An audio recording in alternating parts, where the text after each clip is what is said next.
While they're getting their launches threatened by RPGs and open-world games in recent years, shooters remain the most popular video game genre there is even now. One reason for their continued success is their sheer versatility. Unlike, for example, last generation, when a shooter had to be a military modern-day setting multiplayer game. Shooters this generation have taken on multiple forms, and now represent a shockingly diverse array of aesthetics and style. This, of course, is a great thing, and makes for some really interesting discussions about what the best of the batch in any given year might be. It was hard for us to narrow this down, but here's what we got. Do remember, except for the winner, this list is unordered.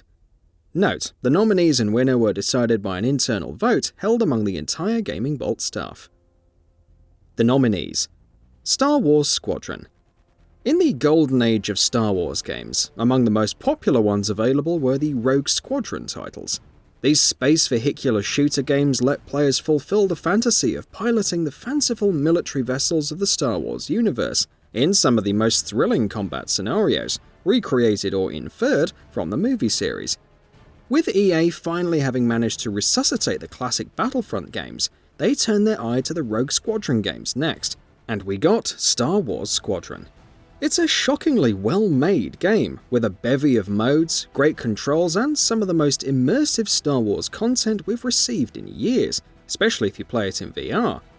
The game's launch was marred by a few bugs and glitches, but thankfully EA and Motive have since been working on patching it up, and today, Squadron stands out as one of the best shooters available on the market, and one of the rare titles that is easily recommended to players of all ages and demographics. Halo: The Master Chief Collection, PC.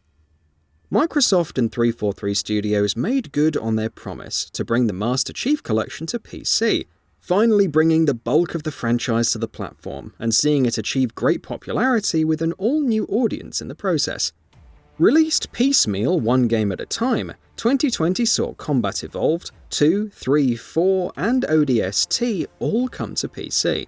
The PC ports were extremely well made, with all the options, bells and whistles, and more that PC players expect, and the games themselves represent some of the best shooter design on the market, which explains why the Master Chief Collection has done so well on the PC as well. And the journey isn't over yet. 343 Industries continues to work on the PC versions of the games, and players can surely expect many improvements and additions to the games to come, making an already incredible package that much better. The Last of Us Part 2. Great storytelling and okay at best gameplay. This has long been the refrain used to describe Naughty Dog's titles.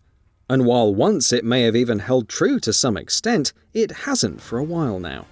Nowhere else has this been as evident as it was with The Last of Us Part 2, a game that represents the ultimate culmination of all the studio's learnings of their new gameplay formats, mechanics, and styles.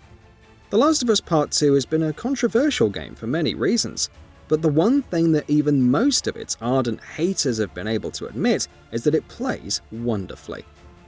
Naughty Dog have given us one of the best controlling third-person shooters this side of Metal Gear Solid 5, especially once you've upgraded and decked out all of your weapons to reduce sway and recoil. And they've paired those excellent controls and mechanics with incredible encounter design, giving us mini sandboxes for each altercation, offering players a bevy of options and possibilities to approach any scenario, rewarding creativity and out-of-the-box thinking. The Last of Us Part 2 reigns supreme as arguably the best-playing Sony in-house developed game of all time, and one of this generation's best-playing shooters. Cyberpunk 2077. There's a lot to say about Cyberpunk 2077, but the one thing that a lot of people have been pleasantly surprised by is just how well the combat holds up. Surely you remember the ongoing refrain that The Witcher 3's combat was the weakest link in an otherwise superlative experience. Expectations regarding Cyberpunk's combat were low, but surprisingly enough, CD Projekt Red have delivered a well-playing shooter here. The melee combat is definitely still weak, but the shooting part of things, the one that this category is concerned with, plays extremely well. Throw in the range of different weapons, as well as the different possibilities for encounters that the game offers, what with it being an RPG and everything, and you get a surprisingly competent and accomplished shooter. That may not be the best, but is definitely among the better ones in the category that we've seen this year. Black Mesa. When Valve started up development on Half-Life ALYX, they decided to play Black Mesa to refamiliarize themselves with what should go into a good Half-Life game. That the creators of the franchise turned to this game to understand what makes their own games tick should tell you just how great it is.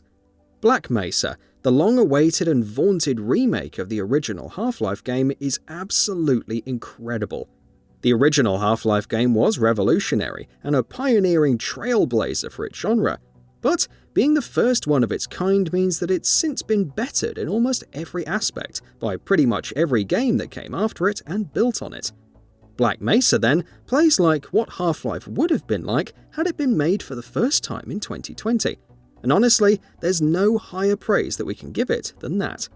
It is truly one of the greatest shooters available on any platform at the moment, and can't be recommended enough. Half-Life ALYX. Half-Life ALYX is the first new game in the franchise in over 10 years, and to say that it lives up to the enormous hype and expectations surrounding it would be an understatement.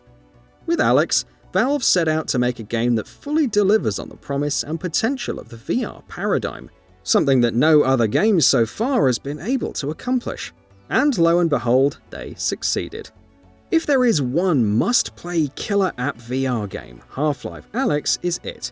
A game that's so incredible, it's caused countless players across the world to splurge on expensive Valve Index sets, which you don't even need, by the way. You can play it on a lower-end PC VR set if you want, just to be able to experience this game in all of its glory.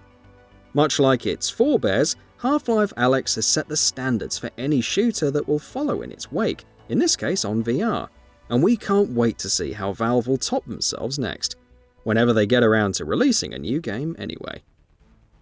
Call of Duty Warzone. The first attempt by the Call of Duty franchise to deliver a battle royale experience was not the best, let's leave it at that, with Blackout not being the breakout hit one might expect from the pitch of Call of Duty meets the most popular multiplayer game genre at the moment. Warzone, on the other hand, is a slam dunk, a home run, a whatever other sports metaphor you want to use here, honestly. It's so good that we've seen analysts argue that it might be responsible for the slight underperformance of Black Ops Cold War this year. Because why bother spending full-price money on a new Call of Duty when the free-to-play Warzone is giving you all the Call of Duty goodness you want anyway?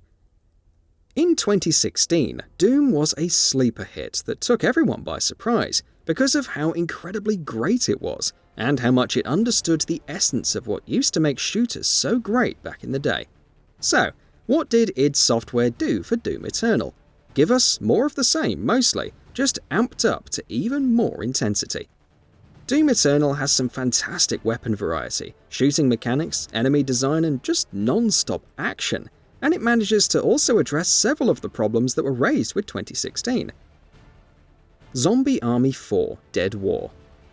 Given that these games are based on Rebellion's flagship Sniper Elite series, it should come as no surprise to anyone that Zombie Army 4 is a remarkably well-playing shooter, since Sniper Elite 4 was too. Arguably the best one in the series yet, Dead War delivers all the great co-op action that excels with its map design and a surprisingly strong campaign. Zombie Army 4 keeps things consistently thrilling and fresh, keeping players returning for more, offering enough fun and enjoyment that it's easy to overlook its not insubstantial number of rough edges in the process. VALORANT. A League of Legends multiplayer hero shooter. It literally writes itself. And sure enough, VALORANT has been an incredible hit. Breaking all manner of Twitch and player records, only Riot's own League of Legends has managed to top it, VALORANT is now squarely a fixture of a genre that was otherwise dominated by stalwarts such as Overwatch or Counter-Strike Global Offensive. Its bevy of great modes and refined mechanics, as well as its remarkable game balance and map design, have all made it clear that Riot Games are not a one-trick pony, and make us excited to see where they take VALORANT and the whole League of Legends universe next. It's like a dance of carnage, blending quick mobility, over-the-top action, and incredible level and encounter design to deliver a truly potent mix that results in one of the best games of the year. While Eternal does have some misfires of its own, including some areas in which it represents a puzzling step back from 2016, it is on the whole unmatched in terms of what it offers as a shooter. And that wraps it up. If you like what we're doing, please consider subscribing to our channel. We upload new videos daily, so make sure you don't miss them by subscribing. We appreciate your support, and we thank you for checking us out.